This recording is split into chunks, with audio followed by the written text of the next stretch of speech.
What's going on, YouTube? Ferocity. I hope you guys are doing well. Today I want to explore some of my favorite DLC maps. And no, this isn't some top 5 list. This is just a list of some of my favorite DLC maps. And I'd love to hear some of yours as well. So leave me a comment down below and let me know what your favorite DLC maps in the Call of Duty franchise are. So for me, when I think of DLC maps and I think about classic Call of Duty, the first map that comes to mind right off the bat is Call of Duty 4's Broadcast, a multi-level indoor-outdoor map that is just extremely fun to play.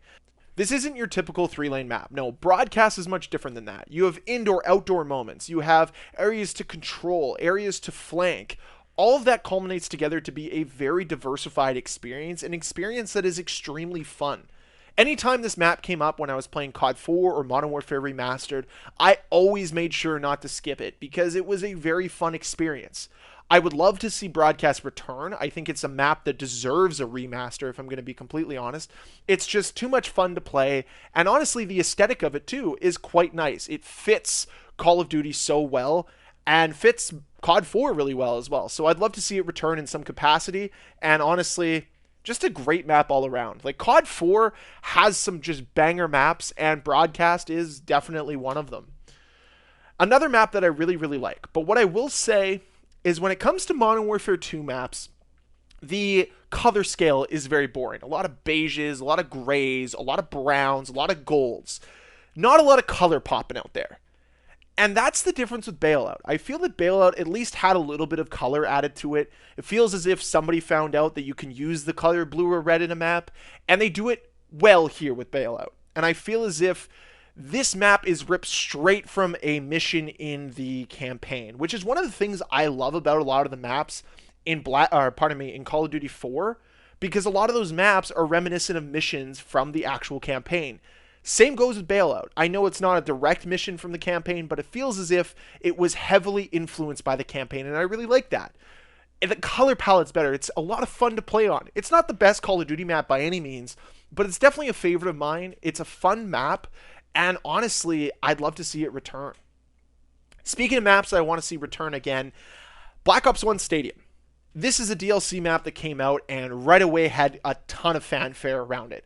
This was a favorite of mine, especially when I was watching a bunch of Call of Duty content back then. Whenever a Stadium game came on, I was like glued to the screen because that was my favorite map to play at the time.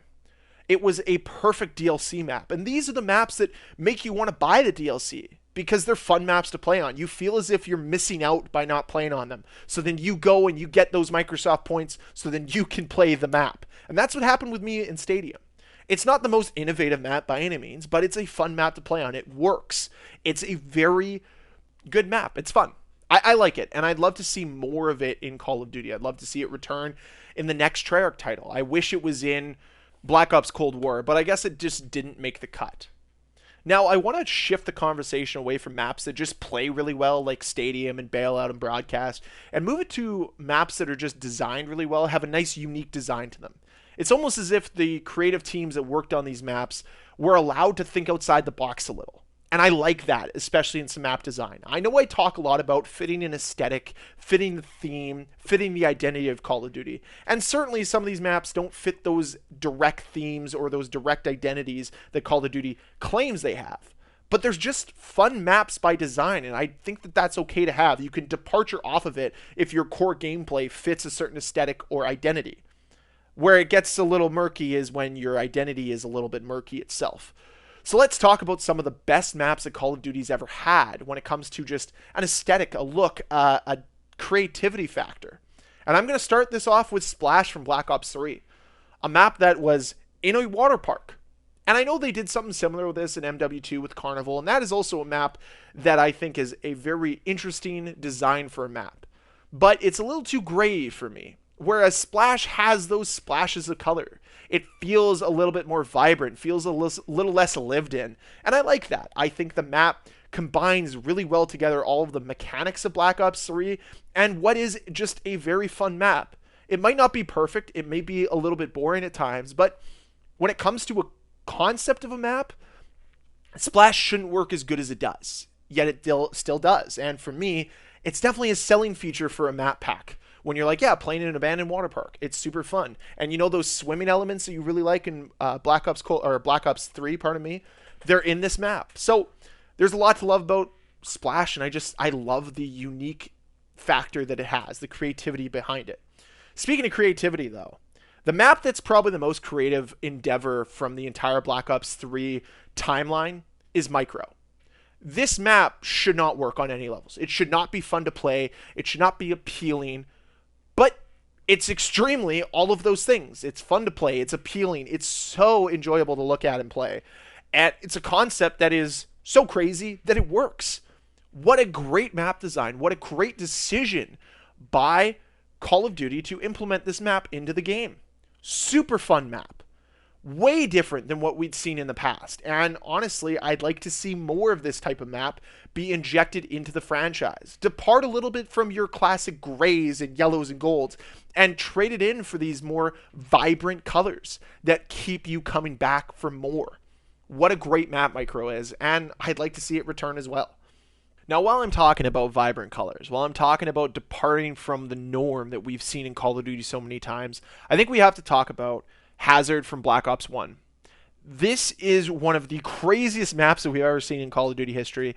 It is a full-on fight on a golf resort, which I'm all for. Golf's one of my favorite sports. It's a sport that I have been playing for way too long, and seeing that come to life in Call of Duty was really cool for me. It was a departure from what we've seen in the past for sure, and it goes away from that boring gray brown scale that we've seen so many times in Call of Duty maps and brings in the greens, brings in that vibrancy that I think really helps Call of Duty excel, and that's why I really like this map.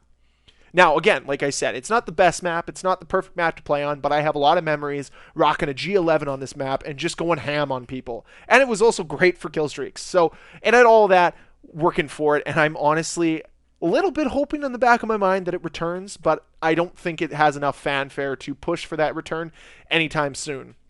But if we're talking about maps that 100% need to return to the Call of Duty franchise yesterday, Grind from Black Ops 2. I know I talked about earlier this week about all of the Black Ops 2 maps being remastered into Call of Duty 2025. If we're going to have all the all of the maps remastered, Grind has to be in consideration as one of the top ones. This map should not work on any levels. It should not be as good as it is. It has no right being as good as it is. But here we are. One of the best maps we've ever seen. Grind is a skate park transported into Call of Duty, and it works so freaking well. I love it to death. I want to see more of this map. I want to live inside this map. I want to experience this map when it's got a skate competition going on. It's such a fun map to play. And again, it has some of that vibrancy to it.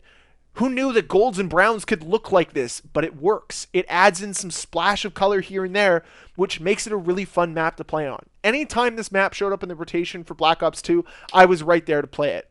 Now, again, I had the Peacekeeper alongside me, which was a very fun addition to that first DLC pack for Black Ops 2. But nonetheless, a very enjoyable map, and I want to see more of this.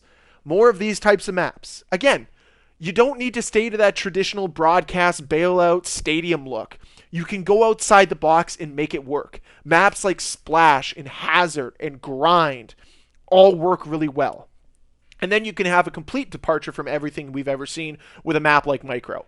I want to see DLC maps explore the creative side of these development teams a little bit more. I want to see them push the boundaries a little bit more. Expo in Modern Warfare 2 had that opportunity, but I felt it tried to be too big, tried to do too much, and in turn did very little and really destroyed part of the playing experience, for me at least. Maybe you really like it, but I think it could have been a lot better of a game, or a lot better of a map. And honestly, I want to see these developers lean on that creative side a little bit more. Move away from the classic grayscale, the browns and the beiges, and move towards some of the reds, the greens, the blues, those colors that really bring up the vibrancy of a map.